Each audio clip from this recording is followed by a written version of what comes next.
Bom dia, meu nome é Abelardo Filho, sou ex-proprietário de Centro de Formação de Condutores, ou seja, as autoescolas, né? Estou acompanhando aí as matérias em relação a essa nova lei do Renan Calheiros Filho, senador de Alagoas, que tem a intenção de facultar as autoescolas. O principal motivo é o valor muito alto, como ele titula, né? Então ele acha que facultando as autoescolas e dando a liberdade aos instrutores autônomos a atuar em paralelo, seria o ideal para reduzir o custo, inclusive até reduzindo a carga horária obrigatória, que hoje são 20 aulas práticas e 45 teóricas. E ele tem uma fala interessante que as pessoas não perceberam ainda. Ele fala de início que as autoescolas elas são muito caras e que tem 20 milhões de pessoas que já dirigem sem habilitação.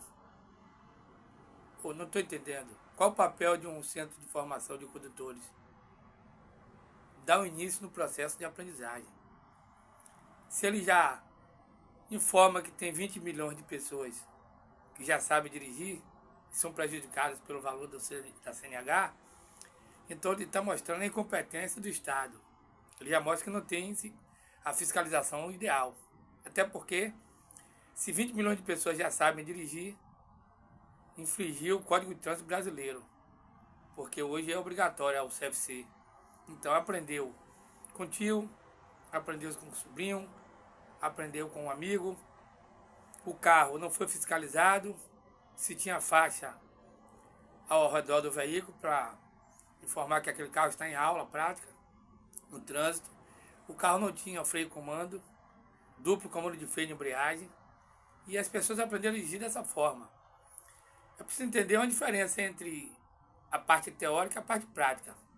Se você isenta o curso teórico da autoescola e as pessoas podem tomar aula aprendendo no computador, ir lá no site do Denatran, no site do próprio Detran, elas estão num ambiente seguro. Vai aprender, vai ler, em seguida vai fazer a prova teórica, pronto, tranquilo. Até aí tudo bem. No tocante à aula prática, senador Renan, aí a coisa muda. Porque aí você vai ter veículos na rua dirigindo, dando aula. Aí você vai ter veículos velhos que não são vistoriados, como os da escola são todos os anos vistoriados. Você vai ter pessoas que estão dando aula sem nenhuma prática de ensinar. Elas não têm o curso, então a forma de ensinar já inicia de maneira equivocada. E o senhor sabe que quando as pessoas aprendem de maneira errada, é muito mais difícil consertar. A iniciação do processo de aprendizagem na autoescola é muito importante, porque as pessoas aprenderem de maneira inicial correta, ela vai desenvolver muito mais rápido a prática, vai ter muito mais segurança, com mais eficiência. Então, quando ele sinaliza que quer abrir o campo, que quer dar concorrência às autoescolas, vai baratear preço, dessa forma precatória que ele está querendo colocar pessoas para ensinar, e o Detran não tem a quantidade de pessoas para fiscalizar isso, para verificar se o carro está adequado, se a pessoa está realmente apta a ensinar e muito mais. Então, existe forma, Renan Calheiros, de você reduzir muito mais o preço, com mais tranquilidade. Vou dar um grande exemplo aí, em relação aos taxistas. Antes saiu o Antônio Carlos Magalhães, o avô, ele, para baratear o valor do veículo, ele abriu um projeto de lei em Brasília e ele titulou os taxistas como utilidade pública. Daí, o taxista começou a ter uma redução de custo de 30% no valor do IPI, numa compra de um veículo novo. Fazendo analogia com a autoescola, o que é que nós temos? A autoescola ela é ditada, a regra é um regramento que vem do Senatran, através de resoluções, o Denatran, que é o Departamento Executivo Nacional de Trânsito, e por fim o Detran, que é o órgão estadual dos estados, que faz cumprir aquela regra. Então, todas as autoescolas têm um regramento para funcionar. Ela tem o tempo do veículo que tem que ser utilizado, depois tem que ser descartado, não pode mais. Correto? Ela tem que ter as salas, tem que ter a estrutura física bem estabelecida para poder manter os alunos em conforto, etc. Então, se você tem esse custo, aí o senhor fala que vai liberar para qualquer pessoa dar aula, e qualquer autônomo. Então, para reduzir, o que é que o Antônio Carvalho fez para reduzir o taxista? Ele fez um projeto de lei, aí sim um caminho correto. E aí titulou o taxista como utilidade pública. Será que a autoescola hoje também não é utilidade pública? As pessoas precisam dirigir para ter a acessibilidade ao primeiro emprego, como o senhor mesmo fala. Aqueles de 18 anos principalmente. Pronto. Então vou dar, para não alongar muito a conversa, vou dar alguns exemplos rápidos aqui que poderia ser feito. Hoje a autoescola, como as aulas são virtuais, devido à pandemia, criou-se aula virtual e é muito bom, porque o aluno toma aula em casa, não precisa se expor em transporte mais tarde, etc.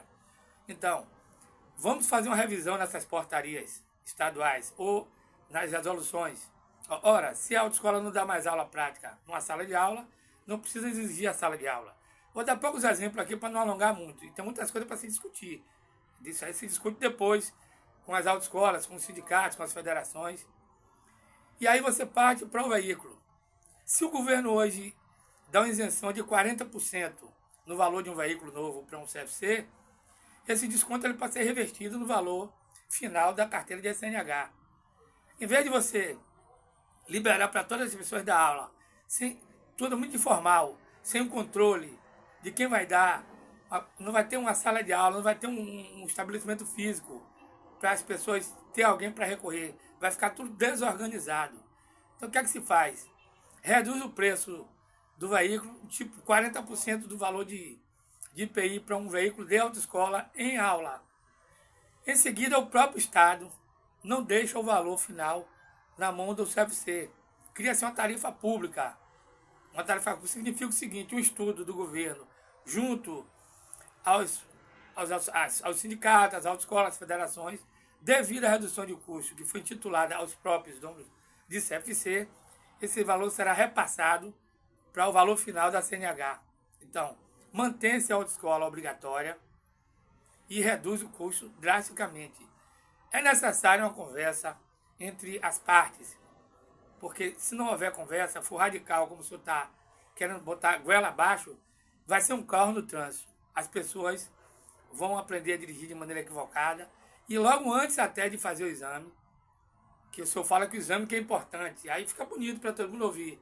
Não, aí fez o exame, realmente tirou a carteira, funcionou, mas antecede ao exame as aulas práticas. E aí vai matar ensinando, vai derrubar muro, vai derrubar parede, vai matar pessoas, são vários acidentes que vai anteceder a prova. E aí não vai estar na estatística, correto? Então o senhor tem que repensar, doutor Renan, essa situação.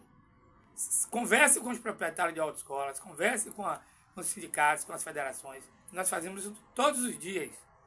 Inclusive, essa lei que o senhor está querendo colocar beneficia até a mim, que hoje não sou mais proprietário de autoescola e vou poder dar aula prática.